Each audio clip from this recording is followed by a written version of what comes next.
Yahoo Sports Fantasy Football Live is presented by Sleep Number, Buffalo Wild Wings, and by the Hulu original Wu-Tang, an American Saga.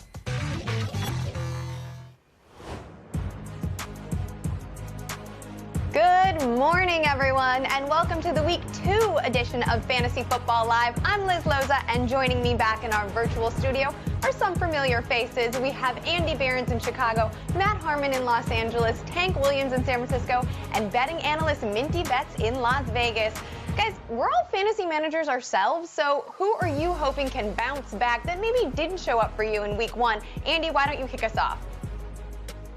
Oh, that didn't show up for me. That's a good question. Well, how about any member of the Steelers receiving corps? I know that Deontay had the touchdown. I need more from Chase Claypool. I need them to lean on him, and the matchup this week against Vegas is great. Matt, who do you need more from in Week 2? I rode the roller coaster all week after the Brandon Ayuk mystery. I'd like to just see him, hopefully get a target. That'd be nice. That'd be a good thing for me to see. Would appreciate it. Would help, honestly, like my mood the rest of the day. So, yeah, that's really what I've got my eye on is that whole situation after just complete overanalyzation of the whole thing after the week happened on Fantasy Football Twitter. Like, I don't need to do that again. I don't need to parse more Shanahan doghouse quotes again for the rest of my life. Tank, which player is leaving you in a big hashtag mood? Man, actually, he's not on my squad, but I picked him as a fantasy freebie. Matty Ice, Matt Ryan, this dude had the perfect setup last week, and he throws for the least amount of passing yards in the entire league. All I've been seeing on my laptop is these commercials about twice the ice on these laundry commercials with Ice-T, and all he's been doing is giving us twice the ice in our fantasy roster. So if dude don't get it together, man, we may have to give him the boot because it's not like he don't have any players to throw to. Ridley, Kyle Pitts, come on, Matty Ice, get it together, Doc. Yes, preach it, Tank. Minty, how'd your Week 1 go in the sports book? Week 1 went really well for me and really well for the books because underdogs went 13-4 against the spread. So let's keep it going. Hopefully more underdogs winning. Well, speaking of keeping going, for me, it was Michael Pittman. I talked him up on last week's show. I have him on a bunch of dynasty rosters, and I definitely did not like seeing Zach Pascal find the end zone twice. Now when Pittman logged 74 snaps, now he's got this ankle issue, and he's got to deal with Jalen Ramsey. I think it's going to have to be all about Week 3 at Tennessee for Pittman. But before I get ahead of myself, remember, this show is all about you. We are here to help. So send your questions on Twitter using the hashtag AskFFL or drop a question in the chat, and we'll try to answer as many as we can on the show. Plus, our own Scott Pianowski is answering questions all morning long live on Twitter. All right, let's turn our attention to the actives and inactives and get some updates. Adam Schefter, speaking of Michael Pittman, is reporting that he will be active today despite the questionable tag on Friday. He and Paris Campbell were both dealing with injuries, but they're both good to go, apparently, after a surprise inactive last week. Matt Harmon talked about the 49ers. Trey Sermon will be active for San Francisco in Philadelphia this week, but how much he'll work, well, that's another question. In case you missed it, Josh Jacobs was ruled out late this week, so Kenyon Drake gets the start for Las Vegas and Steel City. Finally, Deandre Swift, still with a questionable tag for tomorrow night's tilt with Green Bay. He did practice in full on Saturday, so he should be out there. More on his pass-catching work out of the backfield later in the show. Now, let's get into our first over-under. Matt, take it away. Yes, for our first over-under here in Week 2, we've got the waiver wire hottest name of the week, Eli, were you an Eli or Elijah Mitchell? I don't know, but I'll tell you what, I am definitely going over the line of 84.5 total yards here. Love that we've got the total yards here because maybe he catches a couple swing passes, I don't know, something like that. Philly does have an aggressive front four, pretty good pass rush there, so maybe some dump-offs to the backfield there. And really, honestly, guys, the only reason that you would go under here is because you're afraid of Kyle Shanahan and you're afraid of his, Shanahanigans or whatever. Because, every indicator we've got coming into this week is that Eli Mitchell is the top back on this depth chart and he is going to lead this backfield in touches. So, I'm going over. So basically, I've issued the challenge to you, Andy, and Tank after him. Do you have faith in Kyle Shanahan? Do you have trust? Where are you going here, Andy? I do not have trust in Kyle Shanahan. If that was supposed to be an impression of me, it was a pretty good one. That is exactly how I feel. I worry about this backfield a lot. I will also say that if you believe he's going to go over this total, I think the rushing prop at BetMGM right now is like 54.5, so you should definitely bet that. My fear here is what it even looks like when we do have a lead back in a Shanahan offense. If you go back to like just 2019, when it was peak Raheem Mostert, when he was as good as he has ever been, he was still seeing only about 50% of the backfield touches, and then Tevin Coleman would get 25, and then Matt Breida would get 25, and it's just always a committee. I worry about that now. JaMychal Hasty played plenty last week. He played about 30% of the snaps, so I think we're going to see plenty of him. We're going to see a little bit of Trey Sermon sprinkled in, so I worry that this is only going to end up being like 11 or 12 touches. So I'm going under. Well, no surprise. We got the coward's response from Andy, but I know my man Tank, you've got the fortitude here. Tell me, you're obviously going over with me as well. Man, if you already didn't know, the Minty is strong with me, especially on this one. I'm going with the underdog. I'm telling you, because like I already smell the Shanahanigans in the air just when we have like the Trey Sermon being active in this game and he wasn't active last game. I understand that Mostert got hurt last game, but this is the thing. Like Eli didn't have any involvement in the pass game last week. He's going up against a Philly defense who looks a lot better. I was just talking about Matty Ice, like the Eagles defense did at the Matty Ice. And so if you're going to play against the 49ers and you already know that Jimmy G has somebody breathing down his back, what are you going to do? You're going to try your best to stop the run and put all the pressure on Jimmy G to win the game and more than likely make a mistake so he smells Trey Lance breathing down his neck. And so that's why I'm going with the under, because I smell Shanahanigans afoot.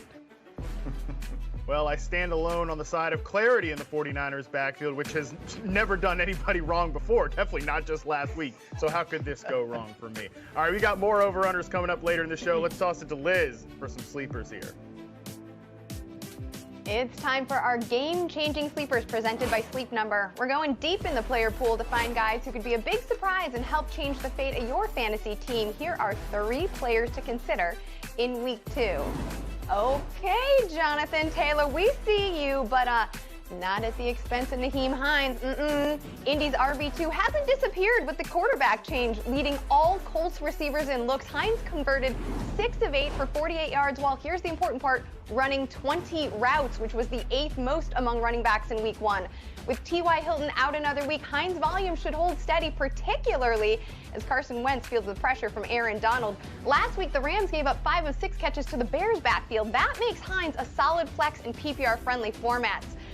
Speaking of vets who shouldn't be overlooked, let's give some much-deserved love to Tim Patrick. Last year, after Courtland Sutton went down, he stepped up, drawing the 2nd most targets and catching the 2nd most balls among Broncos receivers. This year, he'll be doing it again in the stead of Jerry Jeudy this time. You know, I know there are a lot of KJ Hamler fans, and he is definitely in the mix here, but Patrick was the wide receiver 3 entering the opener last week and scored in it, so I'm going to give him the edge. The matchup for him today against the Jags is solid. I mean, they gave up 200 yards to the Texans receivers last Sunday.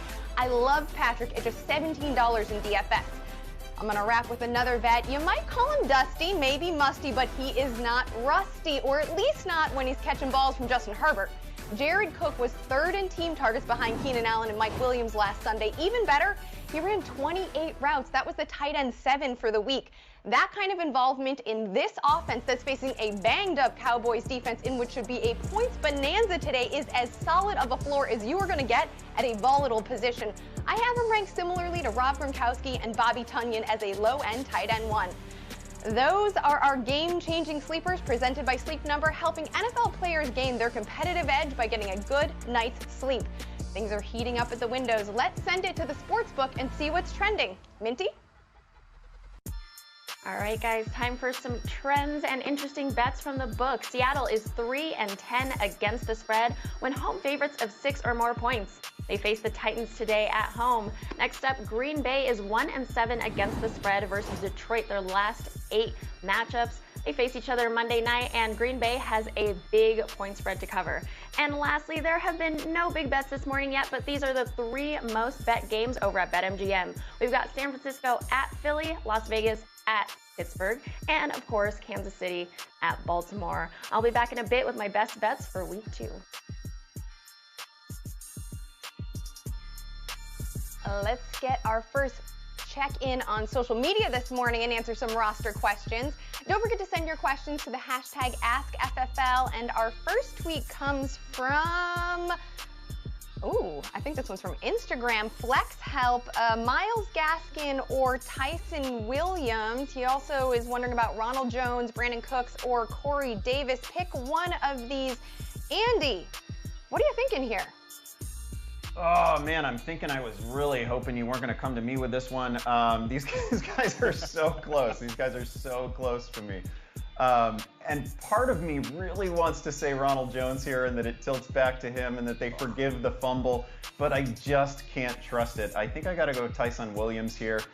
It's a favorable matchup. Obviously, the Kansas City Chiefs don't care if you run against them because you're never going to beat that team by running the football, but they give up a lot of yards on the ground. So they've talked about that as a hot hand situation. I don't totally understand that because Tyson Williams definitely had the hot hand last week and they didn't ride him. He looks great to me. He looks so much better than Latavius Murray right now. I'm going to play that matchup and assume that he goes off here. All right, let's get to the next one. It is from Grover, but not the Sesame Street character. Ooh, a little battle of the tight ends. Kyle Pitts or Gronk today? Tank, I am feeling Pitts in this matchup, but what say you? Lizzie, I'm feeling Pitts for his athleticism, but I am not feeling his quarterback. I will go with Tom Brady and Gronk, even though I'm throwing it all the way back to like 2011 and it's 2021, but still, like, I would go with those guys any day, all day, every day over Matty Ice until he shows me that he's willing to be a competent NFL quarterback in today's NFL. Ooh, you are so off on him, and for good reason. We'll see what happens. A couple of those injuries in the Bucs secondary might change things, but let's get to the next one. It's from Josh Friedman. Which defense? Oh, the Colts versus the Rams or the Pats at the Jets? Matt, I'm guessing that you're a little conflicted about this one. I'm conflicted on whether I want to even waste my time answering a fantasy defense question, but no, this is I'm sorry to the defenses out there. That was so rude. I apologize. No, but we're going with the Pats defense. Zach Wilson was under pressure, I think, top 2 last week among quarterbacks, him and Teddy Bridgewater. That Jets offensive line is a mess. Mekhi Becton's going to miss multiple weeks. Bill Belichick against a rookie quarterback behind a problematic offensive line.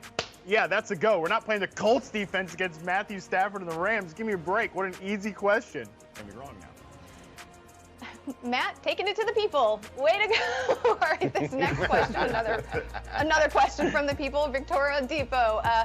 Gordon or Gaskin? Andy, I feel like you and I were the only 2 analysts who weren't out on Melvin Gordon. I like him here over Gaskins in this matchup as well. What about you?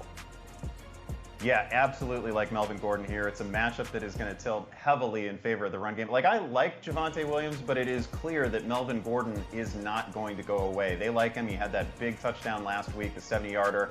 I like him here again in a very friendly spot. All right, one last question here. It is from Eric Rodriguez. Matt, I'm going to let you take this one, so start listening. Start Tyson Williams or Kenyon Drake. Now, maybe tell Eric why this is a good question.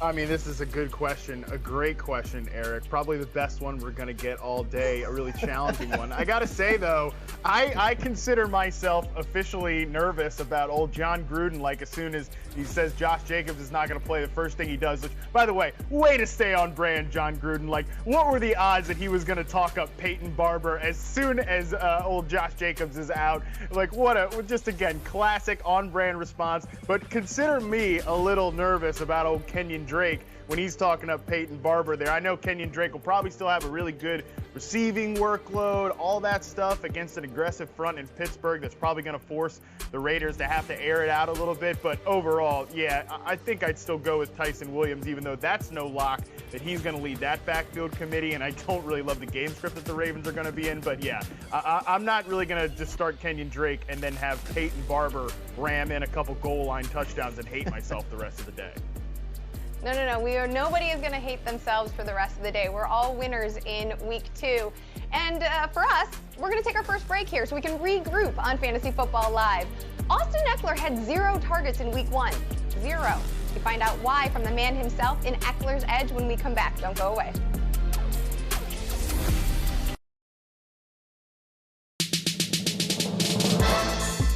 B, I want the real B. I feel like I'm a starter. Everybody feel like I'm a starter. If you don't know me, feel free to judge. People always ask, will Kevin Love go back to Portland? If I was wearing a Portland jersey, I mean, that's special. That's playing at home. Did you talk to LeBron? We never really talked about those battles. We moved forward from that. There's some lines that even ambassadors shouldn't cross. And then there's the load management. How you feel about that, Dr. J?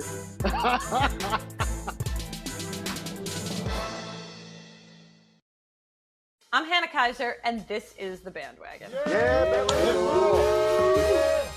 Best way to watch baseball is with an unnecessarily masochistic level of emotional investment. Check out these dance moves. Ohtani unleashed. Aliens fan. I don't know if they're watching. Huge fan. It was a socially distanced first pitch. He looks like a female superhero. This week on Humble Proposal, Jason Benetti, Jeff Passan, Shane Bieber. Every morning I wake up and I look at the standings and I'm like, who's out of the running? Nobody. Only the Pirates. When I'm decorating a space, I'm constantly shopping, even on Yahoo Mail. Oh, it's so perfect! Finding the right piece really brings it all together.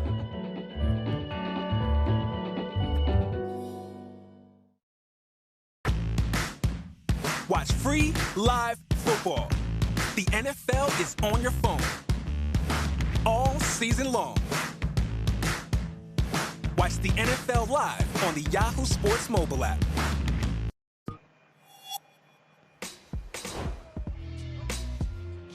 It's time to protect your neck here on Fantasy Football Live, brought to you by the Emmy-nominated Wu-Tang: An American Saga, only on Hulu. In honor of the Clan's 1993 breakout single, we have some players fantasy managers should protect themselves from this week. These are guys who are over 50% started in fantasy leagues, but might cause big problems. Tank, start us off. Yeah, man. Starting off, I got to go at Myles Gaskin going against that Buffalo Bills defense. I mean, we figured that he was going to be this big volume monster coming into this year the way they used him last year. But, I mean, he had 9 carries, and then Malcolm Brown and Salvin Ahmed, I mean, they had 8 carries. So he basically split the carries with those guys. Buffalo shut down Najee Harris, who we expected to be a volume monster, and now Buffalo's coming off a tough loss, too. So you already know that defense is going to come in pissed off and ready to stop the run and going to make Tua beat them through the air. So for all those reasons, I have to say that you have to protect your neck when you're facing, if you're going with Myles Gaskin this week. Actually, I mean, I feel like this dude would probably ball better if he just added an S to the end of his name. I always want to say Gaskin instead of Gaskin, so I feel like if he just adds an S to the back of his name, he'll be a baller every week.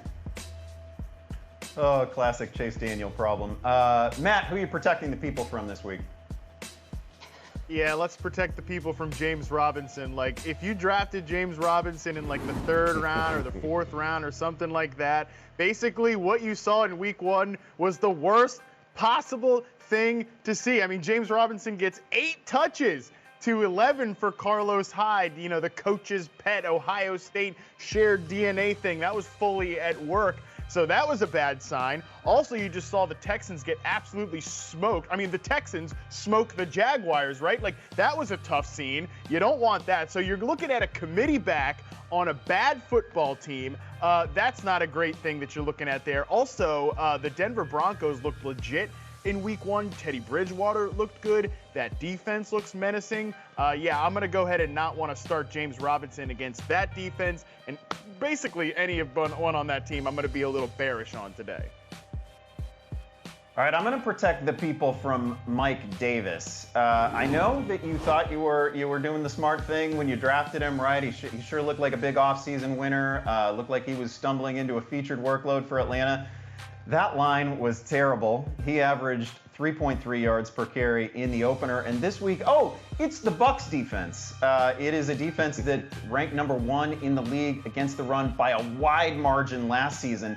and then shut down Zeke Elliott in week 1. In fact, Dallas didn't even really try to lean on Zeke Elliott. They just gave up on that from the get-go. So don't like the setup for Davis this week at all. And apparently we have to worry about Cordero Patterson as well, taking a share of the backfield touches. That's cool. So just an absolutely horrible setup for Davis. I'm sure there's going to be good weeks ahead, but it is not going to be week 2 against Tampa Bay. Remember, Season 2 of Wu-Tang: An American Saga is available now to stream exclusively on Hulu, so check it out. Thanks, guys. New this season on Yahoo Sports, Chargers running back and fantasy football enthusiast Austin Eckler will join us to talk football and fantasy each week, offering insider analysis.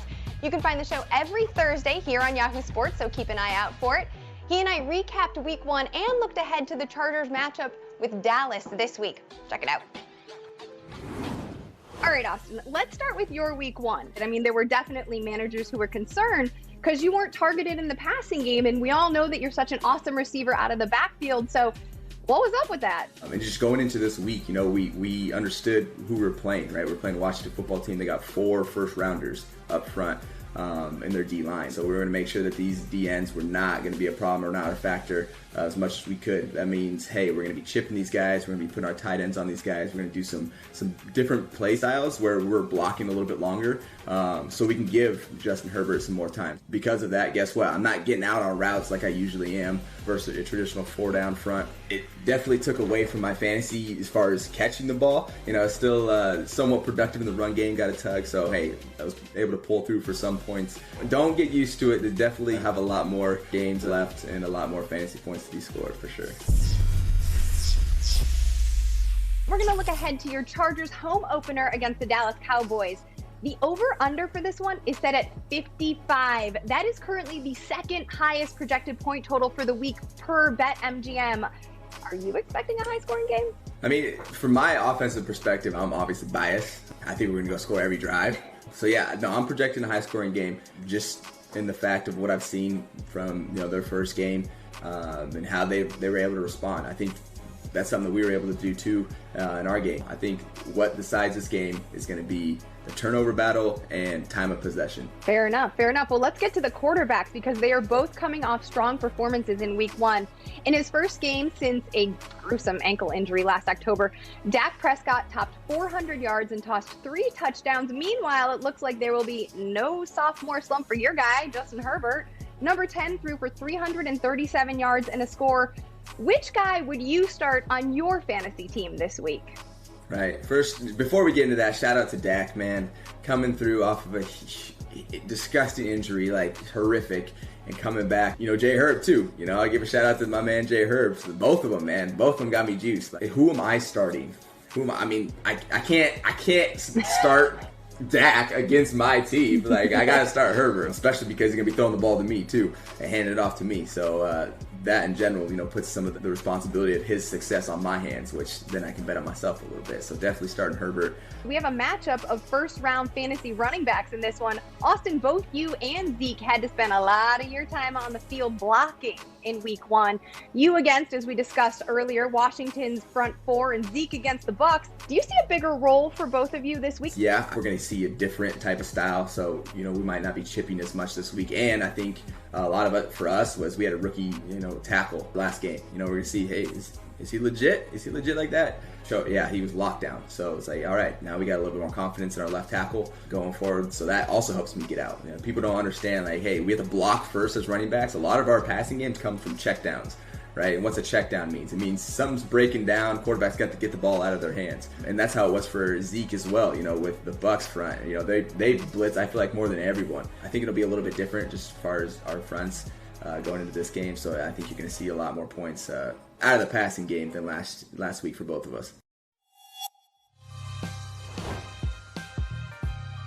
Holla! It's time for your Week 2 Primetime Ballers. Now, these are the guys that you need to plug into our new Yahoo DFS single game for the Monday and Sunday night slate. But we're going to first start off with that Sunday night game.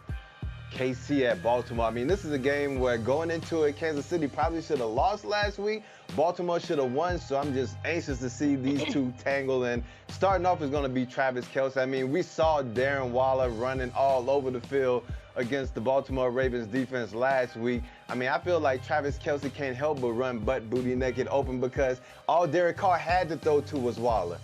My man Mahomes has all kind of weapons, and they still can't stop the tight end, so that's why I feel like Kelce's going to be that dude. Now, for Baltimore, I'm going with Lamar Jackson at $30. Now, this is the game plan. Like, I understand Lamar's had some really bad games against the Chiefs, but at the same time, this is a must-win for the Baltimore Ravens. I mean, they're playing at home.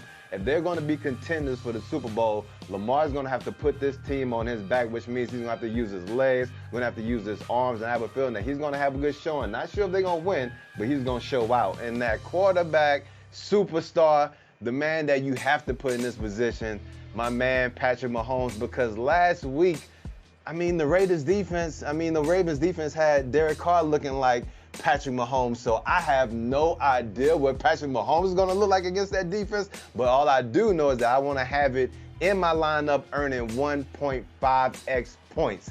And now to the Monday night game. Green Bay Packers, Detroit Lions, Aaron Rodgers going and throwing up a dud in Jacksonville against the Saints. But first, let's start off with the Lions. Obviously our player is going to be T.J. Hockenson because Jared Goff literally has no one else to throw the ball to but T.J. Hockenson. I can't name half the wide receivers on that team, and I'm a fantasy analyst, so I know y'all can. So just plug in T.J. and enjoy. Now, on the flip side, Devontae Adams. Now, we know that this dude is the best wide receiver in the league. He only had like 5 catches, 56 yards last week. He's going to have to come back with a monster game, and Green Bay is going to shake that nasty taste out of their mouth. So you want to make sure you have him plugged in, and he's going to be stacked with the superstar of this game, Aaron Rodgers. There's no way all you do during the offseason is host Jeopardy, go visit islands, trash talk management, and then you come out week 1 and throw up a dud against the Saints. Like, I'm telling you, if I was going to bet all my money on one dude, on one team balling out this week, it would be Aaron Rodgers balling out against the Detroit Lions on Monday Night Football. So if you don't lock anything in your lineup this week, make sure you lock in A-Rod because he's about to pay you all the monies. Now, those are my plays for the primetime slates. Now we're going to go ahead and slide over to my man Matt and Lizzie for those sexy flexy picks. Yeah, let's help out the people. I love the people. Let's help out the people with some of their sexy flexy picks, as Tank so eloquently said. Let's start off here with Grant. Grant_soup. Who doesn't love a good hot cup of soup?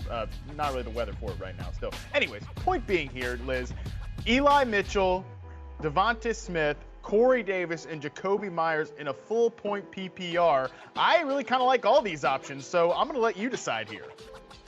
Cool. Well, I was listening very intently to your over-under with Tank and Andy about Eli Mitchell. Because there is some PPR element here, though, I have to lean towards Devonta Smith. 8 targets, not so bad. Admittedly, the Atlanta defense didn't give much pressure to Hurts, but I think when I'm looking at volume, and that is always the key and the king in fantasy, that is who I am leaning on. I like Corey Davis, but we know that Bill Belichick likes to take away the other team's number 1. That's going to be Davis. And Jacoby Myers is also a guy I like a lot, but he's got a more of a floor here to me than Smith. So that's my rationale.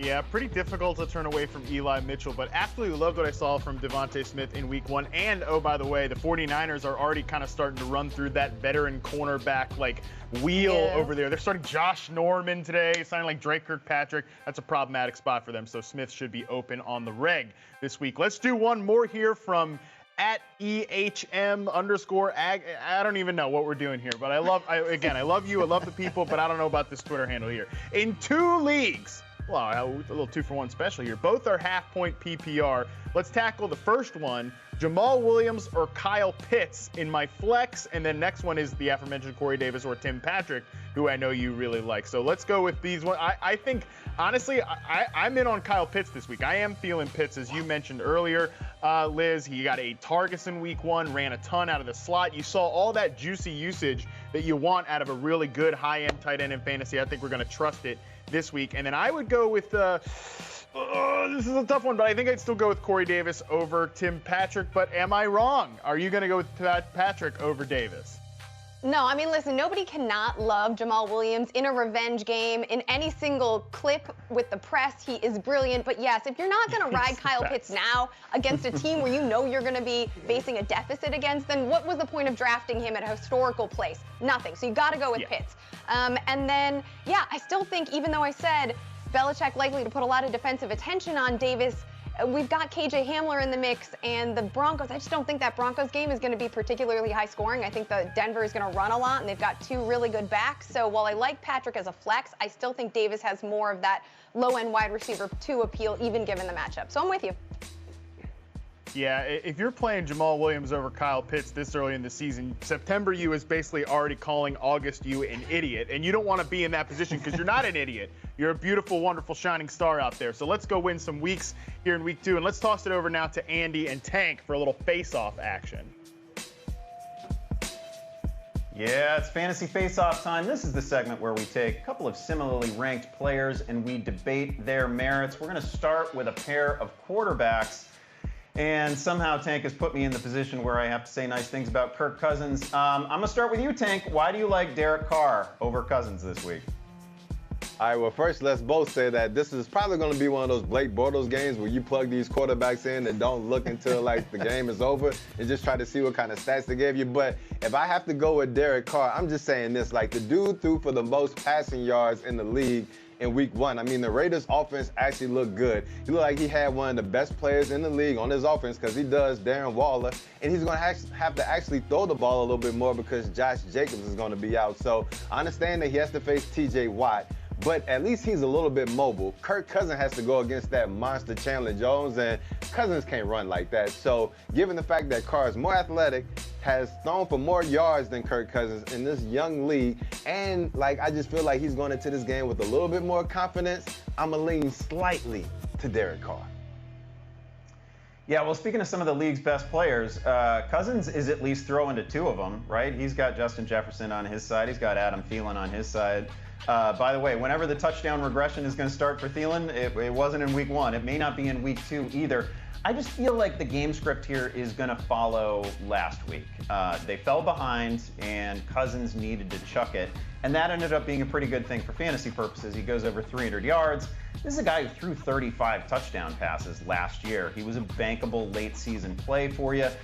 So I have a slight lean to Cousins in this one. Again, I think the pass attempts here are probably going to be north of 40, 45, something like that. And that is almost invariably a good thing for Cousins. Now we're going to look at a couple of running backs. And man, I feel like I've been set up here, right? Because we've already heard Matt Harmon talking down James Robinson. We've heard Liz talking up Nyheim Hines. What was I thinking agreeing to take this one? Tank, tell us why Nyheim Hines is the right answer here. Yeah, I see you let me go first, too. You want me to use up all the time so you can just hopefully fade the black. But I'm telling you, like, Lizzie already talked up Nyheim Hines already, and I think Lizzie and I are seeing eye to eye this week because, I mean, we've seen what that Los Angeles Rams offense could do, and I expect them to come in and take advantage of that Colts defense yet again, just the way that Russell Wilson did. So you look at it from that standpoint, the Colts are going to be playing from behind. My man Carson Wentz really is looking like the Gingerfish Jr., Andy Dalton Jr. And so until they get that resolved, like Nyheim Hines is going to be the guy. The franchise values him. They just signed him to a new contract. He's going to get volume in the pass game. He's going to get used in like these gadget plays in the red zone. So I like the way they use him. He's always going to be involved in that game. And we already talked about James Robinson. Like Carlos Hyde is their guy. The game script is going to go totally against him, where I feel like the game script is going to be totally in my man Nyheim Hines' favor. So for all those reasons, I'm doing you a favor for talking a little bit longer. I feel like Nyheim Hines is the play, which is why in this fantasy face-off for week 2, I win. You may not want to even try to justify your answer. You may just want to go ahead and slide to the next segment, but it's up to you. Yeah, the best thing I can do here is just go 1 for 1 in face-offs this week. I appreciate you filibustering there. I just want to give a little bit of a pep talk to the people who have James Robinson on their roster. I got nothing bad to say about Hines. I'd probably go Hines here. And I know that Robinson's coming off the 8-touch game. That's really bad. He still played 63% of the snaps. He still saw 6 targets. He's the guy that they're going to throw to out of the backfield. Carlos Hyde is never going to go away. That's going to be a problem all year. But Robinson is the guy that they're going to throw to. there's at least a possibility here that they need to start chucking the ball against the Denver Broncos. So I don't think he's a total disaster this week, but again, I'd probably go Hines. That's it. We're going to take another break here on Fantasy Football Live. When we come back, we're going to check on what's trending, and we're going to go to the sports book for a look at Week 2 props. Coming right back real soon.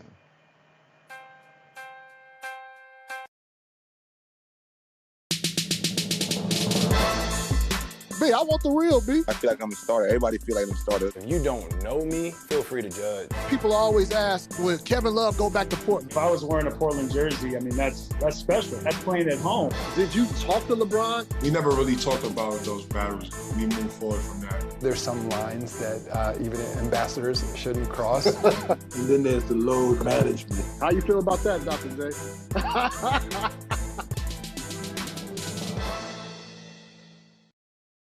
I'm Hannah Kaiser, and this is The Bandwagon. The best way to watch baseball is with an unnecessarily masochistic level of emotional investment. Check out these dance moves. Ohtani unleashed. Aliens fan. I don't know if they're watching. Huge fan.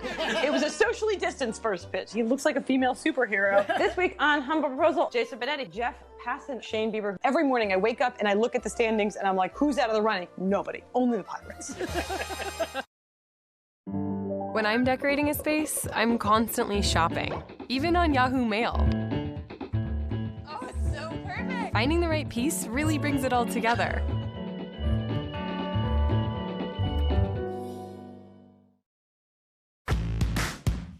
Watch free live football. The NFL is on your phone all season long. Watch the NFL live on the Yahoo Sports mobile app.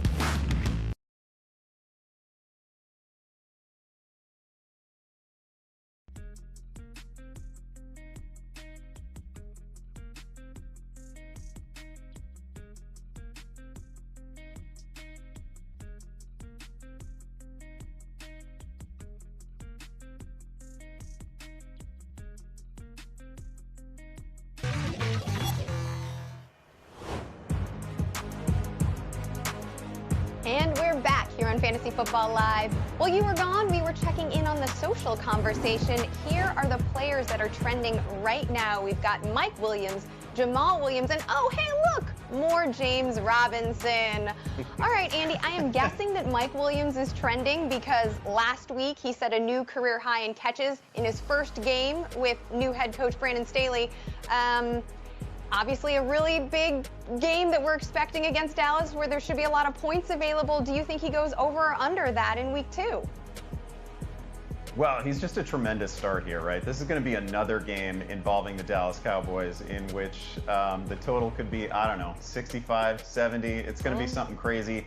Williams is going to be a big part of that. So he's just a very strong play. He's almost, week 1 almost did enough, I feel like, to put him out of the sit-start conversation altogether. I think he's going to be a really strong start moving forward. Herbert's great. This matchup is about as good as it gets, so it's all systems go for Williams here. Agree. Although I have to admit, I wince every time he comes down with the ball and hits the ground. This is always a little, like Matt says, ain't nobody never not had a bad back. Tank Williams, let's talk about Jamal Williams. I'm guessing you love him as much as I do. He's in a revenge spot on Monday night against his old team, the Packers.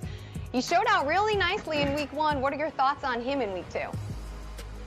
I mean, I think he has a really good chance of running it back in week 2. I mean, I think this may be the week of my cousins. Mike Williams going to ball, Jamal Williams going to ball. I mean, he's going against his old team. Jared Goff threw over half of his passes to the running backs and tight ends. This dude threw over half of his passes, and he threw 57. So, I mean, this dude is going to be involved in the pass game.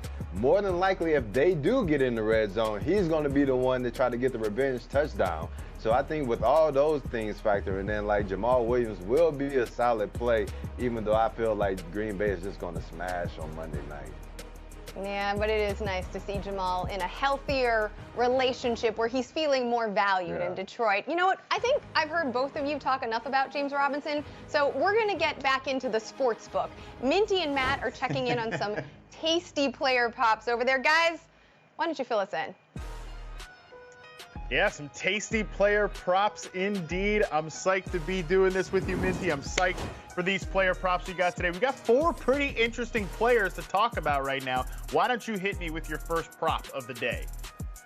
Okay, well, first one is going to be Nick Chubb over 86.5 rushing yards. He's going up against Houston today, who had the worst rushing defense last season, allowing 5.2 yards per carry. The Browns are a very run-heavy offense, and Nick Chubb just cannot be contained. Honestly, I think he hits this over in the first half alone.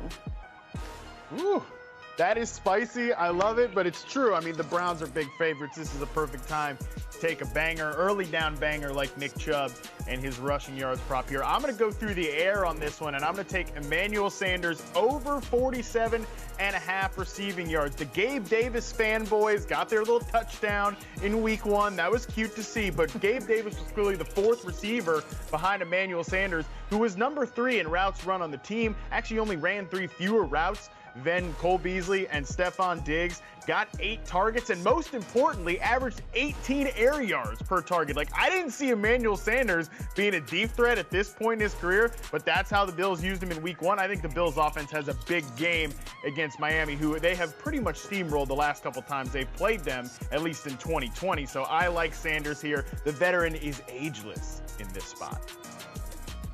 True. Okay, my next prop is going to be Derrick Henry under 86.5 rushing yards. Now, he's going up against Seattle, who had the 4th best run defense. And you know what? Last week, the Cardinals only held him to 58 rushing yards because they knew that in order to win the game, they had to stop the run. And that's what they did. And that's what Seattle is going to do today. So I think 86.5 is a big number for Derrick Henry today. I got to go under. Yeah, there's like a laundry list of questions about the Titans offense right now. Like, you could unscroll this thing. There's a lot going on there for Tennessee, so I understand your logic on that prop. My last one here is Cooper Kupp, and I am going over on the 5.5 catches at -115. Cooper Kupp was clearly the number 1 receiver on this team in week 1. Led the team in targets, led the team in routes run, and I just absolutely love the connection between him and Matthew Stafford right now. Like, Cooper Kupp has a great role. He gets schemed open, just obliterates zone coverage. Now he's got an aggressive down the middle passer in Matthew Stafford. I think I will be betting the over on his yardage, his catches props, basically every single week, because I just love the way this offense looks right now. And oh, by the way, if you get yourself a little side piece on Van Jefferson over 2.5 catches, he was actually ahead of Robert Woods in routes run last week too. So I know he only had 2 catches last week, made the most of them, but I think Van Jefferson could have a pretty big game with Xavier Rhodes out for the Colts once again. So these Rams receivers really like him here in week 2. Now, Minty and I will be back. So don't miss Yahoo Sportsbook during the early game, kind of halftime, 11:30 a.m. Pacific. It's very exciting. Minty and I are so gassed up to be doing 30 minutes worth of the show today. So make sure you're checking in on the conversation on social. We're going to be talking, halftime lines, more player props for the later games, and it's going to be right here on Yahoo Sports. We hope all of you will check us out there. All right, second over under. We're going to the Sunday night game. Really good game I think we're all looking forward to. And we're talking about Lamar Jackson here. And this feels like a low number. 23.5 fantasy points. I will start us off. And I gotta go over. 23.5 fantasy points used to be like a good half for Lamar, at least a couple of years ago. Obviously a shaky offensive line for that team right now and a banged up receiving core. I get all those worries. Here's the thing. Kansas City will give you just whatever you want on the ground. So I figure Lamar comes out, gives us 80, 90 rushing yards. And at that point, I really only need him to get 14 or 15 more fantasy points. I think he can do at least that much. Baker Mayfield just threw for over 300 yards against this team. I think Lamar, maybe he doesn't get there, but it's a pretty good day through the air as well. So I think he goes comfortably over this total. Matt, what do you say? Yeah, Andy, you mentioned that this used to be a good half for Lamar a couple years ago. Well, it ain't a couple years ago anymore, especially on that offensive line. I am going under. I've got serious concerns about Baltimore after what we saw in week 1. I mean, they're already starting to do the little shuffle thing where Ronnie Stanley is going to miss a skip. Ronnie Stanley played in week 1, by the way, and Lamar was still sacked on 9% of his dropbacks.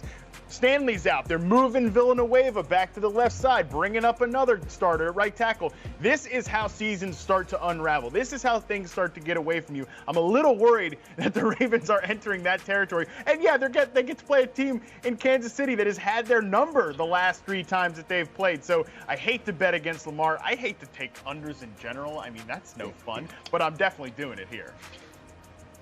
Tank, you've already talked up Lamar a little bit. Break this tie in Lamar's favor, please.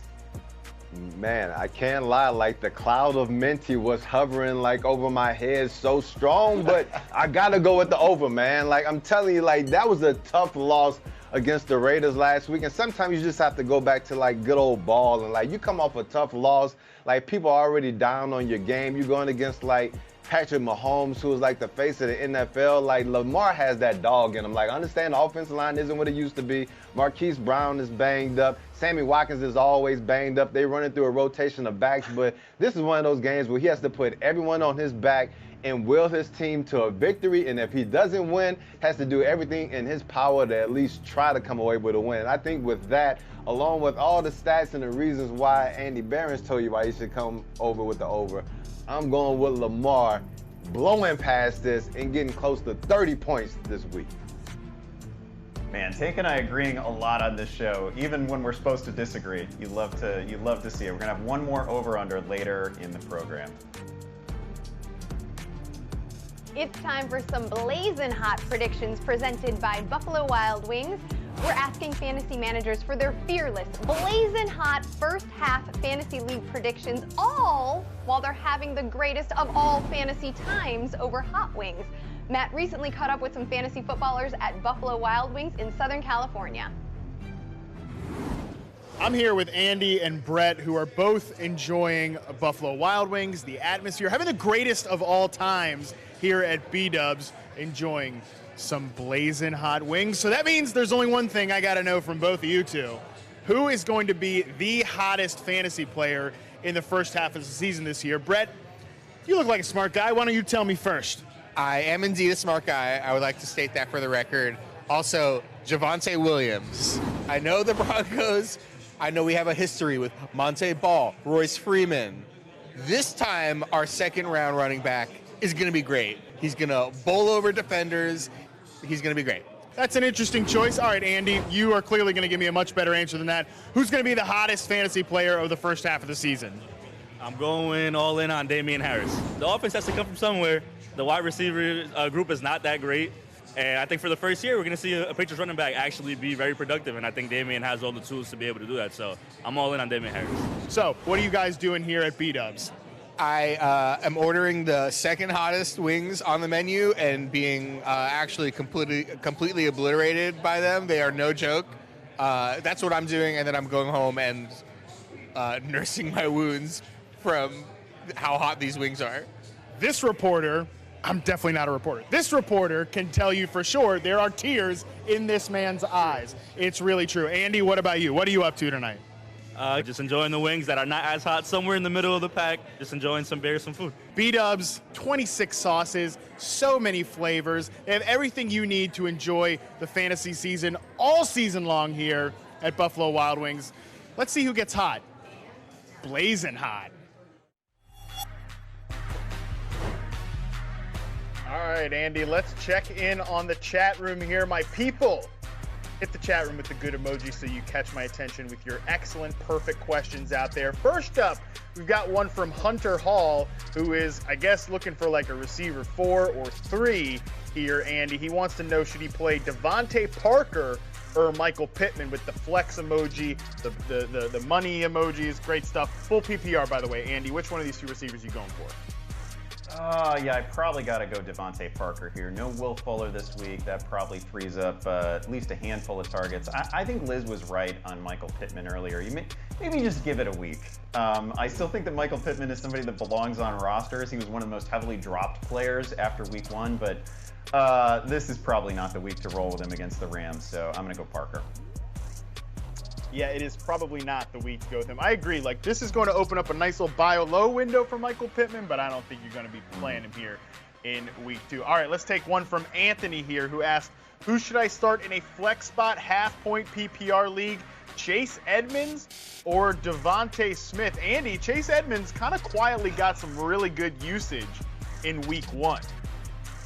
Yeah, you love the usage, and then you love the matchup too, right? Like, this Minnesota defense is so banged up.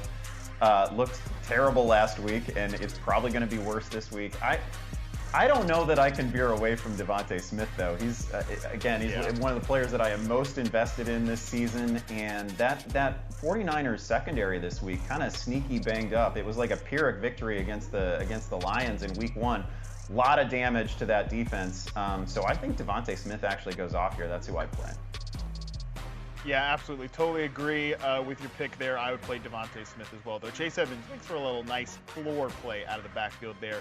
Let's jump into this one. Andy, I couldn't do this with you without getting a Bears question in here, man. Would you play Alejandro wants to know, and he says, forgive the misspelling, and yes, you did misspell a name here. Robert Tonyan or Cole Kmet in a full-point PPR? Andy, how deep is your Bears bias? Hopefully not this deep. No, it ain't that deep. Not that deep at all. I really think it's a get right week for Green Bay's offense generally. It's not like we think Tonyan is going to be some huge PPR asset over the course of the season, but is he going to get a couple of end zone targets in this one against the Lions when Green Bay has to just make everything whole again and get rid of the stink of last week? Yeah, I think he does. I think he's got a really good shot at finding the end zone here. I could tell you an Andy Dalton against the Bengals story, but my heart's just not in it. I'm ready for the Justin Fields era to begin, and until it does, I'm going to be out on most Bears receivers. Yeah, no one's in the mood for that story this morning. Let's go with that. Yeah, how is Aaron Rodgers not going to throw 3 touchdowns, and how is one of them not going to go to Robert Tonyan? That is the pick here as well. All right, it's time for another break here on Fantasy Football Live. When we get back, it's time to talk about Lions running back Deandre Swift, who had 8 catches in week 1. Is he going to approach that number against Green Bay? We'll do another over-under when we get back.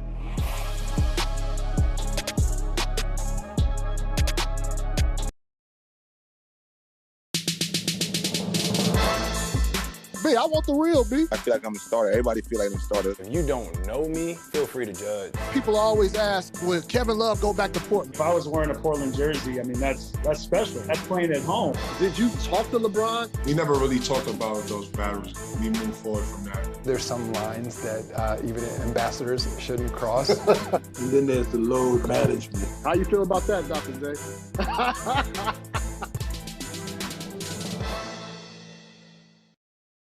I'm Hannah Kaiser, and this is The Bandwagon.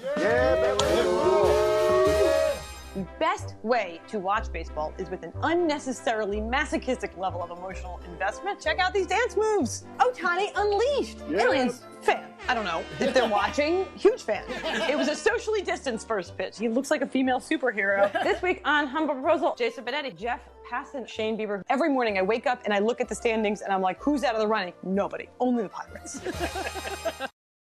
When I'm decorating a space, I'm constantly shopping, even on Yahoo Mail. Oh, it's so perfect. Finding the right piece really brings it all together.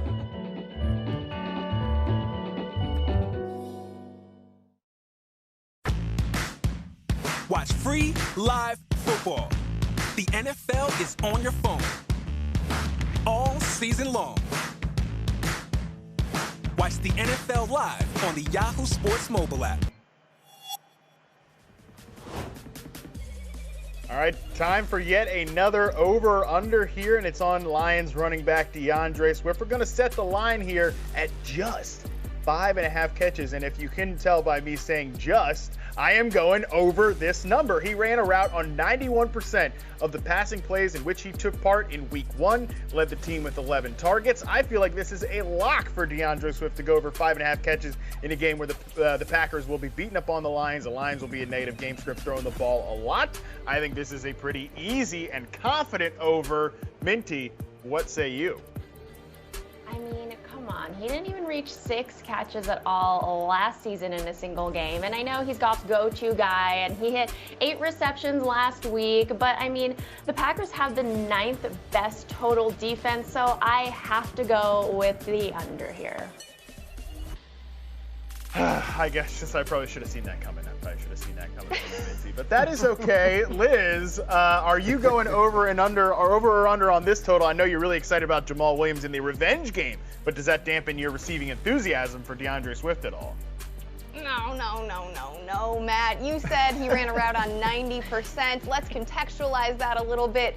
He ran 46 routes. For reference, that was more than CeeDee Lamb ran on Thursday night, or last Thursday night. My goodness, he is absolutely the Lions' #1 receiver. Tyrell Williams out, so that's not going to change. Also, I got to say something about these Lions. Like, for all of Dan Campbell's weird pet lion, knee-chomping nonsense, like, this Lions squad has a never-say-die attitude that is distinctly different than the previous regime. And also, they didn't fall down last week where Green Bay, they might have. So I think there's going to be a lot of passing, and I think Swift can easily go over this number. Oh, yeah, the Lions were biting some kneecaps in week 1. I think they're going to be biting some kneecaps the rest of the season. If you don't like Dan Campbell, man, I don't like you. How about that? All right, enough of me, enough of us. Let's throw it to number 2, second place, Tank Williams for some DFS value for week 2. Hey, just ignore all that he just said. But what it do, baby? It's your boy T-Money coming on my week 2. Ballers on the budget. We're going to get to my man Matt Harmon later. But first off, we're going to start with Jalen Hurts going against the San Francisco 49ers for $26. Now, I called my shot with Jalen last week. He balled out against the Falcons, and then the football guys are going to give me Jalen at $26 again, going against the San Francisco 49ers defense, who are down their 2 starting cornerbacks, who had Jared Goff looking like a Matthew Stafford with a young Megatron last week. So I definitely see aubergine dreams in your future if you start Jalen Hurts this week. Now, at running back, I'm going with Damian Harris. Now, I'm actually old enough to remember what Bill Belichick used to do when he had a young quarterback. It was the name of Corey Dillon, and he grounded and pounded the hell out of you and just leaned on that strong defense. And so that's what he's going to do with Damian Harris, who had 23 carries last week and actually had 3 targets in the pass game. So I'll gladly take him for $1 per carry. And he's going up against that Jets defense. Yeah, we'll take that all day, every day. Now we're at wide receiver, Robert Woods, $23, going against that Colts defense. Harmon already talked about it. They're down Xavier Rhodes. We saw what Russell Wilson was able to do against that defense. And Cooper Kupp balled out last week. Tyler Higbee, Van Jefferson got all the action. Like, Robert Woods was quiet, and that's why he's cheap at $23. But whenever you can get a guy in an explosive offense like this in the low 20s, you plug him in your lineup immediately. And that's what I'm doing with Robert Woods this week. And that tight end, I'm going with my Stanford man, Dalton Schultz at $13. Like, everyone's going to be focused on, CeeDee Lamb, Amari Cooper in this matchup. I mean, the Dallas Cowboys, Los Angeles Chargers, like, everyone's going to have some kind of stack, some kind of action in this game. Dalton Schultz is going to fly a little bit under the radar, but he's a bigger body guy. Dak likes to use his tight ends in the red zone, and I feel like at $13, you're getting a lot of value there for a guy who's really agile when he has the ball in his hands, and will probably go overlooked not only by fantasy folks, but by that Chargers defense as well. So remember, the T is for the money, and the money is something that you will not have if you don't put these guys in your lineup. And so, Producer Dan, let's go ahead and get to these results from last week. Now, the man with the best hair in the business, Matt Harmon, came in with the #1 score this week because he had the Kyler stack with DeAndre nuke the bomb. I mean, that was really good. Corey Davis balled out for him too. I'm in second. My girl Lizzie is right where I like her, right next to me. Andy's right where he needs to be, close to the bottom, and Minty's coming in strong with the under. But it's only week 1. We're gonna relax and then just kind of let this thing play out, because it's all about consistency, and we know the one who has it and the ones that don't. Multiple ones and one that does. All right, Tank. You can still get in on the action in Daily Fantasy this morning on Yahoo, where we're excited to announce that we are now shark-free. To celebrate the 2021 season kicking off, Yahoo is giving users a free $10 contest entry credit. Visit yahoo.com/dailyfantasy/welcome to claim your $10 offer in free credits, and make sure to play Daily Fantasy Football on Yahoo all season long. Welcome to this week's Fantasy Community Corner. I am very excited to be joined by one of my favorite people in the space. It is J. Mike, but you can call him John Michael McCann. I get to call him J. Mike. He is the co-host of the Open Bar podcast, which I was lucky enough to go on, and that's how I met J. Mike. He also co-hosts the Dynasty Dummies podcast, and he is a contributor for the Dummies Funhouse Podcast Network. Welcome to FFL. Thank you so much for having me, Liz. Good to be here with you. The season has started. My goodness, already craziness ensues. So after all of this craziness of week one, who is your biggest climber? Gonna go off the beaten path here for a moment, Liz. I know people are gonna be excited about Elijah Mitchell. They're gonna be excited about Devonta Smith, which I am too. These are wonderful things.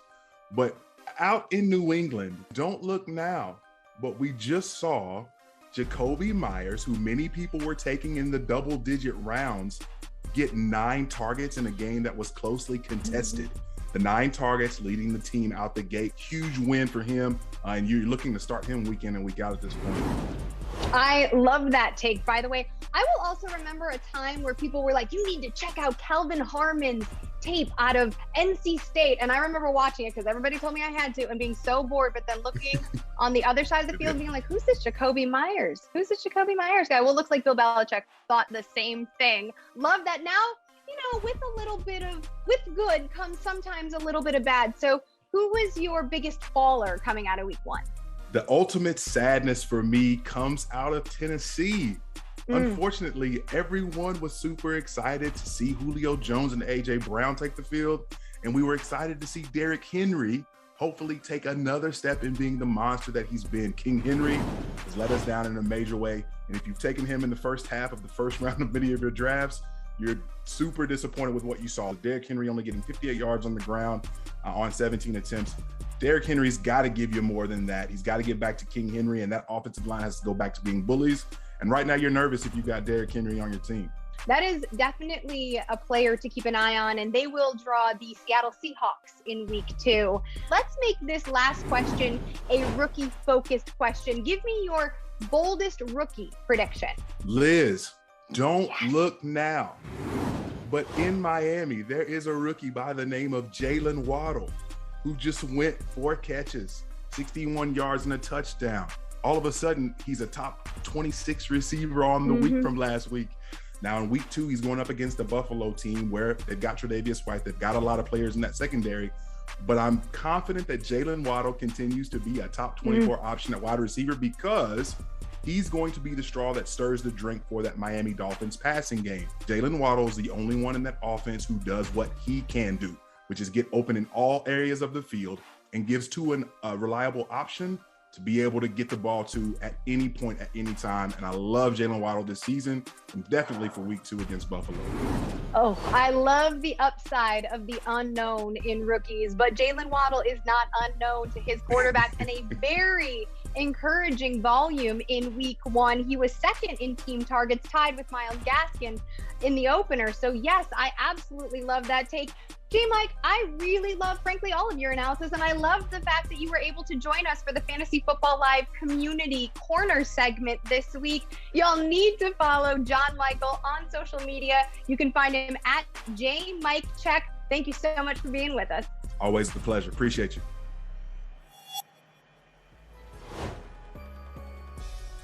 Let's check back in on Twitter for some more viewer questions at the hashtag AskFFL. This first one is about running backs, Leonard Fournette or Devin Singletary. Remember, Zach Moss is back in week 2. Or, oh, hey, look, a wide receiver possibility, Courtland Sutton, who maybe, ran off some rust in week 1. Andy, which of these guys are you putting in the flex? Yeah, all similarly ranked for me, but I would go Leonard Fournette here. Talked about Ronald Jones just a little bit earlier. Probably going to see a little bit of both backs here. It's Atlanta. That's the thing. It is the friendliest possible matchup. I think it really favors the running backs when we get into the second half of this thing. So give me Leonard Fournette in this one, just by a whisker over Sutton. All right, Minty, let's get you involved with this second question. It comes from Fitz Riddle. Has the Steelers line moved too much now? What say you? So I don't think the line moved too much. It opened at Steelers -5.5. Now Steelers -6, 6.5. Although 75% of the tickets are on the Steelers, personally, I wouldn't bet them. It's very on brand of them to win by a very short margin as big favorites. They're actually 3-7 against the spread when favored by 6 or more points. So I might think about riding the Raiders here. Ooh, I don't think that's a homer take either. So go ahead and listen to Minty. Let's get to another question. This one's about a flex position. And this person, well, hello, happy Merry Football Sunday to you as well. Full PPR, need one between Corey Davis versus New England, Jacoby Myers at the Jets, or Marquez Callaway at Carolina. Tank, who you taking? Oh, wow. I mean, this is full point PPR. Actually, I'll probably go with Corey Davis. I mean, I feel like, you know, that Saints offense wants to kind of lean on the run game, even though I look for Callaway to have himself a game. But I think Corey Davis in that game script where I feel like the Patriots are going to be playing from ahead, the Jets to be playing from behind, he's going to have to lean heavily on Corey Davis again and pepper him with targets. So for those reasons, I'll go with my man CD. I'd have to agree there as well. Let's do another one. This one from a human named Michael. And he wants to know if he should start, Nelson Aguilar at the Jets or Robbie Anderson versus New Orleans. Come on, I know the volume for Anderson was not big last week, but I think this game, by the way, Carolina, New Orleans, a lot to be revealed. We're going to have some real takeaways. I think this one could get out of hand. I'm going to answer it for you. I'm taking Robbie Anderson over Nelson Aguilar. No problems. Let's move to another. This one is from Brandon, and he has a flex question. It's a half PPR league. Kareem Hunt at Baltimore, interesting. Marvin Jones, we know how I like him, versus Denver, or Tyler Boyd at Chicago. Andy, these are, I gotta say, like A-Rob and Debo are both top 25. I'm sorry, I'm looking at Robert Woods here, right? Are we at Robert Woods? Yes, we're at Robert Woods and Kareem Hunt and Antonio Brown, actually. So which one of these guys are you taking? Are you actually steering away from Woods here? I would actually steer away from Woods here, only because I want as many shares of that Tampa Bay offense as possible. Antonio Brown is a guy who gave us 8 targets a game last season over the second half, and I think he's going to settle into that this year as well. We saw him score in week 1. I think he finds the end zone again in week 2. I think AB's a really strong start.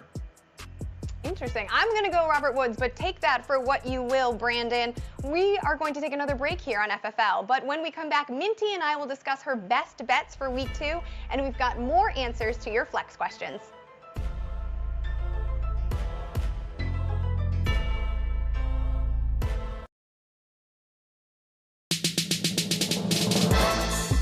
B, I want the real, B. I feel like I'm a starter. Everybody feel like I'm a starter. If you don't know me, feel free to judge. People always ask, will Kevin Love go back to Portland? If I was wearing a Portland jersey, I mean, that's special. That's playing at home. Did you talk to LeBron? We never really talked about those battles. We moved forward from that. There's some lines that even ambassadors shouldn't cross. And then there's the load management. How you feel about that, Dr. J?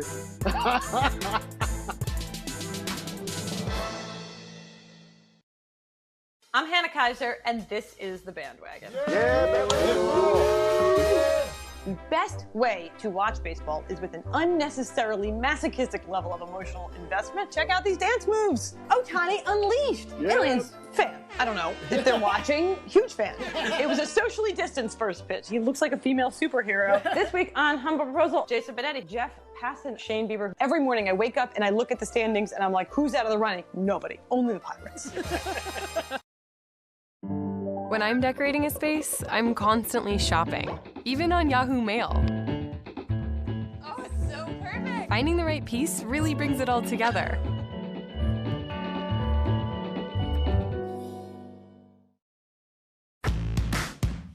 Watch free live football. The NFL is on your phone all season long. Watch the NFL live on the Yahoo Sports mobile app.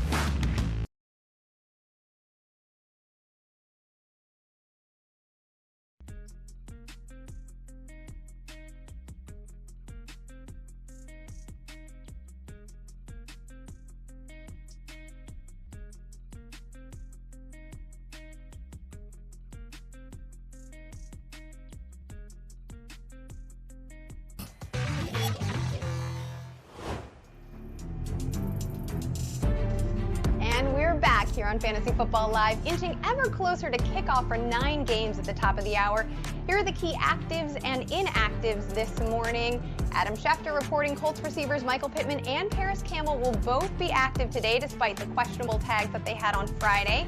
Trey Sermon, he's going to make his debut for the 49ers in Philadelphia this week. You know, how much work he'll get behind Eli Mitchell is another question. Josh Jacobs was ruled out late this week, so Kenyon Drake gets the start for Las Vegas in Steel City. Finally, Deandre Swift still has a questionable tag for tomorrow night's tilt with Green Bay. Dan Campbell says he'll be out there after a full practice Saturday. All right, now I think we're going to go to Minty and I debating your Minty best bets for this week. Why don't you tell us what you found? Yeah, so first game up is the Vikings and Cardinals. That total is set at 50.5. And I mean, Kyler Murray and unders just don't mix. Like, this kid is too talented to not find ways to score, even on broken plays. So I think we'll see a little more life in the Vikings this week, and I think this is going to be a shootout, honestly. Arizona is 4-1 to the over their last 5 home games, so I love the over here. Interesting, Minty. You know, when I look at this, I think about the defensive issues that the Vikings are having, and honestly, the list of injuries in Minnesota is longer than like a receipt from CVS. I don't like it at all. We know that the offense in Minnesota also has the firepower to answer, as you're mentioning, all of the Cardinals' offensive weaponry as well. So I agree. I'm going over on this one too. What do you have next? Okay, next for Sunday Night Football, we have Baltimore hosting the Chiefs, and the Chiefs are a road favorite of 3.5. Now, that Baltimore O-line and pass rush need help, as we saw in Week 1, and it makes me a little nervous because Kansas City is awful at covering the spread, but Patrick Mahomes is phenomenal in the month of September. I think at this moment, Kansas City is the more complete team, so I'm going to have to go with the road favorite and lay 3 and the hook with the Chiefs here today, or Sunday, yeah, tonight. Oh. Absolutely. I mean, forget about the smell of popcorn and Aunt Annie's pretzels. They need to pump some Palo Santo through the vents at M&T Bank Stadium because there's a whole bunch of bad juju going on in Baltimore. You talk about a complete team. That is not what the Ravens are this time around. And also last season, when the Chiefs played the Ravens, they beat them 34-20, and not for nothing, Patrick Mahomes was the QB1 in fantasy that week. I am agreeing with you on this one as well. All right, let's see if we can disagree on the last one. What do you have? Okay, last one, Monday Night Football. The Packers are hosting the Lions. Now, that Packers offense led the league in points per game in 2020, and the Lions defense gave up the most points last season and last week. I mean, I think Green Bay bounces back in a huge way. So this matchup is 7-4 to the over their last couple meetings. So I'm going to go with the over here, 48. I just want to flag for a moment that Minty took the over on every single question in this segment. I am unders, guys. I am definitely not disagreeing with you when you are taking a positive on all 3 of these bets. Yeah, I agree with you. I mean, like, the Packers are favored by 11. I don't really think they're going to cover that because, as I mentioned earlier, Detroit doesn't just lay down and die. They are fighting back. And I like that about them. They also just lost Jeffrey Okudah, their first-round cornerback, so they're going to have to throw a lot. I do think this matchup can get out of hand, and I absolutely take the over along with you, Minty. We are sisters in overhood here. There's still time to adjust those lineups, so let's get to our fantasy freebies for this week. Matt, take it away.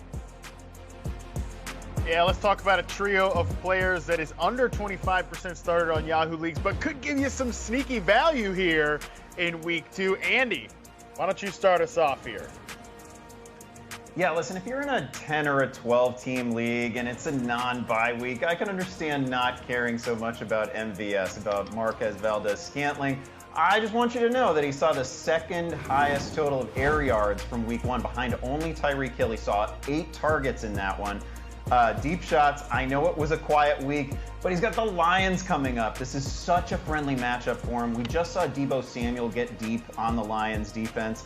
I think it can happen for MVS in this one. I think he's in for a huge game on Monday night. We've talked around the idea that Green Bay is probably going to throw 3, maybe 4 touchdown passes. Going to be a big offensive explosion for them. There's no way that MVS isn't a big part of that. If you're in a deep league, you need to fill a flex spot, MVS is your guy.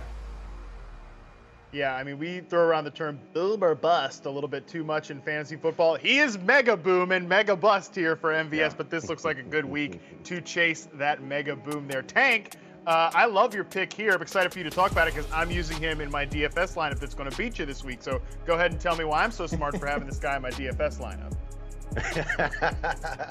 Man, I gotta go with Tyler Boyd because everybody, they mama and they grandmamas too, are talking about T. Higgins and the fact that Jamar Chase actually caught the ball, and not only did he catch the ball, but he caught a deep one for a tub. He actually caught several. And so while everyone is focusing on these two guys, what do NFL teams normally do? When you focus on one shiny thing over here, you go to the thing over there that people aren't really focused on, and that's Tyler Boyd. Like, actually, he was the most targeted wide receiver for the Cincinnati Bengals last year. So he has that good relationship with my man Joe Cool. And at the same time, that Bears defense got lit up by Cooper Kupp in the slot last week.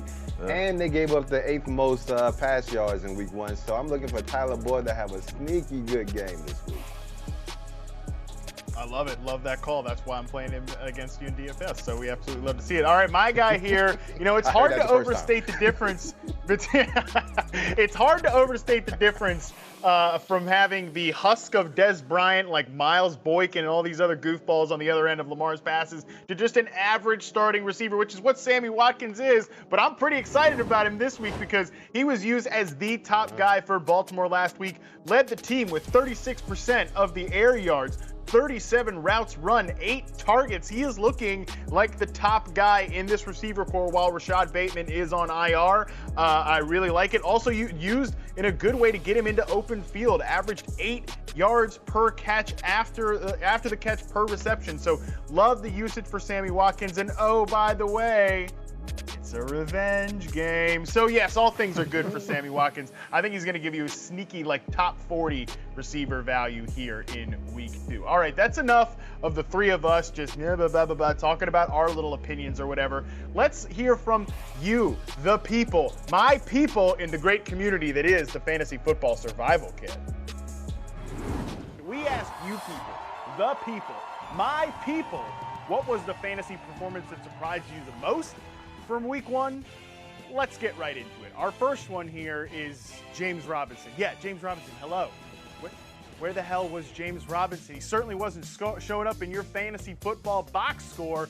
Now, if you drafted James Robinson in August and you allowed yourself to go into the darkness and imagine the worst possible scenario, it sure looked an awful lot like week 1. I mean, we're talking about James Robinson, a guy that had like 80, 90% of the Jaguars' touches last year, getting out touched by Carlos freaking Hyde in week 1. So now what we're looking at here is a committee back on a bad football team.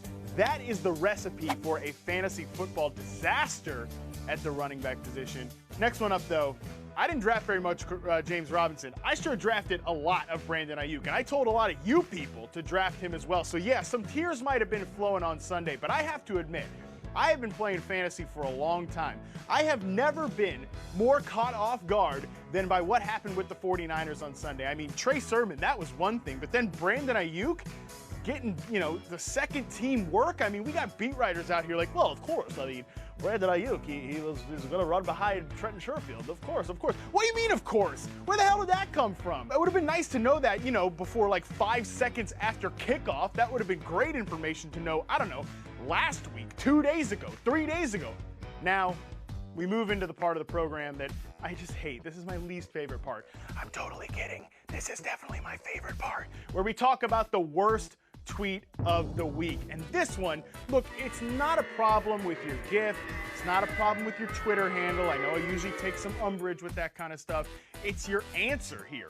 Ronald Jones, you were surprised by Ronald Jones getting benched after fumbling in week 1? That was literally like the most predictable thing that possibly could have happened in week 1. Look, and Bruce Arians, snappy dresser, probably a pretty good guy, seems like someone you want to get a beer with, but I'm not trusting Bruce Arians when it comes to this backfield. This backfield is a total mess. Bruce can tell me that he's starting in week 2. What about this that just happened? Like, that is exactly what could happen every single week. Jones could get pulled. He's already got a split time with Leonard Fournette. Gio Bernard's back there catching passes. You want Brady, you want Godwin, you want Mike Evans, and you want Antonio Brown and Gronk from this team. You do not want to mess around with the backfield. But at least, credit to you, at least you were self-aware in a time when people are not very self-aware right now. And at least you admitted it was your bad, because it was your bad. But that's okay, because we're going to take that awareness and we're going to keep our eyes on the prize. We got fantasy championships to win, and just because week 1 happened, we got a long season to go. Let's go get this thing. All right, we're going to play a little Make Your Pick, taking a few of your social questions. First of all, right off the bat, want to get a couple of late inactives out there. Paris Campbell, we thought he was going to be okay this week. He is out. Jamison Crowder also out this week. You're in a deep league. You want to get away from those guys. Let's start off here with a question from Brian. This is a fun one. Need 2 for my half PPR flex spots. He's looking at Deontay Johnson, Corey Davis, Devontae Smith, Kenneth Gainwell, a fun ad after week 1, and Javonte Williams. Tank, which 2 are you going with here? These are good options. Actually, I mean, you know, man, hearing that there's no Jamison Crowder and this is a half-point PPR, I mean, you automatically kind of gravitate towards Corey Davis, but I can't pass up with that matchup Devontae Smith has against the 49ers with both of their starting corners going down. So I'm definitely rolling with him, and I actually can't pass up that matchup that the Denver Broncos have against that Jacksonville run defense. I mean, even though, you know, he has to share the carries with my man, Mr. Melvin, Uncle Melvin, like, I feel like he'll still get a touchdown and have some pretty good usage. So those are my 2 guys. What say you, Representatives? We are just agreeing way too much on this show. It doesn't work when you and I agree this much, but I feel the same way. I would go Javonte. You know, I know, again, Melvin had the long touchdown in week 1, but Javonte had nearly as much work. Javonte is going to be a really good player, and this is a great matchup. I would go that direction. And I would go with the other rookie as well. A lot of this is because I'm super invested in Devontae Smith, but man, all of a sudden that Niners matchup looks really good. Hurts was terrific in week 1, so give me Devontae Smith in this one. We'll take one more social question here.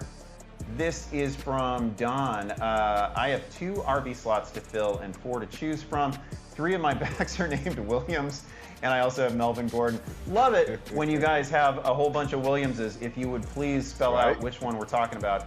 We got Tyson, we got Jamal, and we got Javonte. Andy's got Melvin Gordon. Do you dare go with both Denver running backs?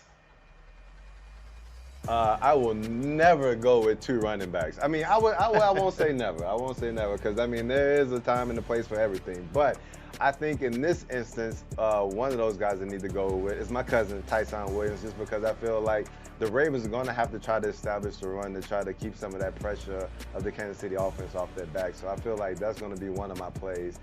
And then, oh, wow.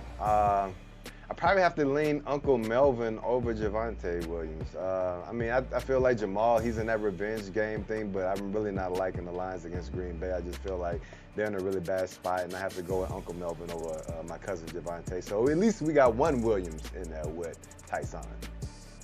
Yeah, I agree with you. You can't go with both Denver running backs here. I lean Melvin. I've got him just a little bit higher in the ranks. Again, we saw the long TD last week. He's not going away. So I'm going Melvin here. You know, it's tough not to go Jamal because I think Jamal's going to have a safe workload over the rest of the season, but I got to go Tyson as well. It's better offense. He, to my eye, is clearly their best option at running back, so I'm going that direction. Now let's send it to Liz and Matt for another round of Fantasy Face-Offs. All right, Matt and I are looking at receivers and tight ends this week. Let's start in Cincinnati. Jamar Chase versus T. Higgins. Matt, you like Higgins over Chase on the road. Tell me why. Yeah, just by a bit. I mean, listen, all these Bengals receivers are in play this week because that Bears secondary looks like a problem on that roster right now. So for T. Higgins, though, the logic for him over Jamar Chase is I think he's going to be the less like hit and miss type of guy. He's going to be a little more steady. Got 2 red zone targets, 1 in the end zone. Obviously caught a touchdown in week 1. Like to see that usage from him. I like all these Bengals receivers in week 2, but overall, I just think T. Higgins is the slightly more steady guy, a little lower average depth of target to bring you some consistency week to week. Yeah, I hear that. I, too, have these players ranked within 5 spots of each other, so I think we're both high on him. I have the order flipped a little bit because, while I love T. Higgins and actually had him ranked higher heading into the season after last week, I think since I was wrong about that, this is why I'm right about Chase. He did lead the Bengals in looks and snaps, and interestingly, about 40% of his snaps came out of the slot, so he's getting usage all over the field. Cooper Kupp flamed the Bears in the slot. 70% of his looks came out of the slot. So I think that you're just going to see more options from Chase, and that's why I have him ranked a little bit higher. All right, let's move to some mid-range tight ends. Noah Fant versus Tyler Higbee. I'm taking Fant here because, honestly, I have these guys ranked back-to-back, and I think Fant is the more dynamic player, right? I mean, that's pretty much it. He ran more routes than Higbee did. And so I think, as Andy Behrens always says, talent is the tiebreaker, and that's why I'm going with Fant. What about you, Matt? Tell me why I should be higher on Higbee. Yeah, I mean, Fant obviously going to have a boost and opportunity with Jerry Jeudy out conceivably. But, man, Tyler Higbee. Tyler Higbee was so underrated in drafts this year. I think I have Tyler Higbee on, like, every single team, which is great because I blew it with, like, Michael Gallup and Curtis Samuel on the later rounds of wide receiver. So at least I got something right with tight end here. This guy was on the field for 100%. That is all. Every single one of the Rams snaps in week 1. Ran a route on 93% of Matthew Stafford's dropbacks. I mean, that is the type of usage that leads you to a tight end, like top 5 tight end season overall. I think Higbee is a slam dunk every single week. Going to have a safe weekly floor, but a really high season-long ceiling. So, I mean, he's a guy that I'm not debating with the likes of, like, Noah Fant and Robert Tonyan. I'm starting Tyler Higbee every single week. All right, it's time for our final break here on Fantasy Football Live. When we come back, more of your roster questions. Are you tired of finishing in the middle of the pack? Well, start winning with Yahoo Fantasy Plus and get the edge you need to dominate your league. Get access to exclusive tools like a research assistant, trade hub, expert rankings, and more. Start your free 7-day trial today. Head to yahoofantasyfootball.com/plus.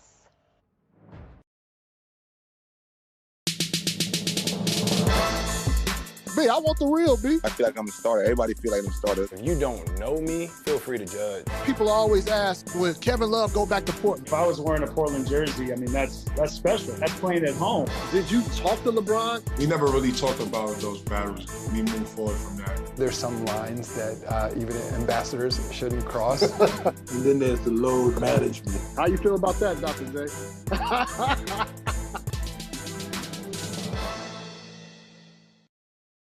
I'm Hannah Kaiser, and this is The Bandwagon. The best way to watch baseball is with an unnecessarily masochistic level of emotional investment. Check out these dance moves. Ohtani unleashed. Aliens, fan. I don't know if they're watching. Huge fan. It was a socially distanced first pitch. He looks like a female superhero. This week on Humble Proposal, Jason Benetti, Jeff Passan, Shane Bieber. Every morning I wake up and I look at the standings and I'm like, who's out of the running? Nobody. Only the Pirates. When I'm decorating a space, I'm constantly shopping, even on Yahoo Mail. Oh, it's so perfect. Finding the right piece really brings it all together.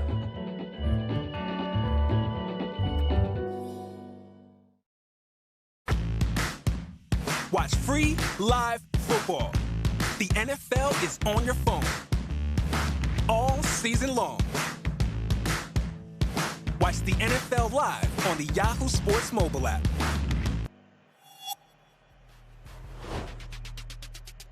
All right, we're just moments away from kickoff, so let's get to as many social media questions as we can. And let's start with this one from Alex G. He wants to know if he should start Hollywood Brown or Laviska Shenault. Laviska Shenault, by the way, caught 7 of 9 in week 1, and this is full PPR. Andy, who are you going with? Yeah, I'm going to go Shenault. Hollywood has been banged up. If it weren't for the injury, I might lean that direction, but Shenault saw the volume, and I think they're going to be playing catch-up this week as well. All right, Minty, this one is for you, so listen up. It's from Grant Dallas. Do you like the Bengals again this week? I do, actually. I think the Bengals are very underrated. They're 10-5-1 against the spread when underdogs of 2 or more points. The Bears, when 2 or more points as favorites, are 3-10 against the spread. So yeah, I think I'll be looking for in-game opportunities for this one, though.